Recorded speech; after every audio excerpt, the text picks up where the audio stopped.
RLV Ramakrishnan ഐക്യദാർഢ്യവുമായി കരുനാഗപ്പള്ളിയിൽ പുരോഗമന കലാസാഹിത്യ സംഘത്തിന്റെ നേതൃത്വത്തിൽ സാംസ്കാരിക പ്രതിരോധം സംഘടിപ്പിച്ചു. മോഹിനിയാട്ടം അവതരിപ്പിച്ചുകൊണ്ടാണ് പരിപാടി സംഘടിപ്പിച്ചത്. ബാലസംഘം മുൻ ഏരിയ പ്രസിഡന്റും നൃത്തകലാകാരിയുമായ നന്മ ജയകുമാറാണ് മോഹിനിയാട്ടം അവതരിപ്പിച്ചത്.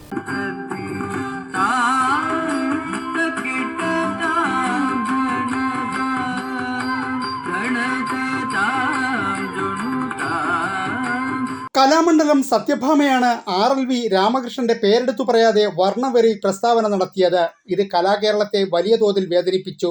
സത്യഭാമയ്ക്കെതിരെ കേസെടുക്കാനുള്ള നീക്കത്തിലാണ് പോലീസ്. ഇതിന്റെ നിയമവശങ്ങൾ പരിശോധിച്ചുകൊണ്ടിരിക്കുകയാണ്.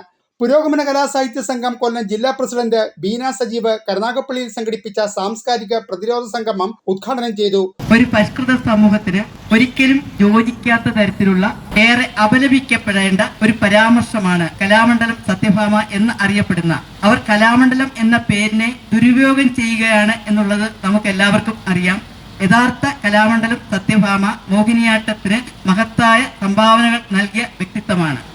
ആ പേരിനെ ദുരുപയോഗം ചെയ്തുകൊണ്ടുള്ള ഈ കലാമണ്ഡലം സത്യഭാമ ഏറെ ആദരണീയനായ മാതൃകാപരമായി തന്നെ മോഹിനിയാട്ടത്തിന് മഹത്തായ സംഭാവനകൾ നൽകുന്ന ഡോക്ടർ RLV രാമകൃഷ്ണൻ ഏറെ അധിക്ഷേപിക്കുന്ന സാഹചര്യമാണ് ഉണ്ടായത്. കേരളം അടുത്ത ദിവസങ്ങൾ കഴിഞ്ഞ 3-4 ദിവസങ്ങളായി ഈ കാര്യം തന്നെയാണ് ചർച്ച ചെയ്തുകൊണ്ടിരുന്നത് എന്നുള്ളത് കേരളത്തിന്റെ പൊതുസമൂഹം അത് ഏറ്റെടുത്തു എന്നുള്ളതാണ്. C. വിജയൻപിള്ള അധ്യക്ഷനായിരുന്നു.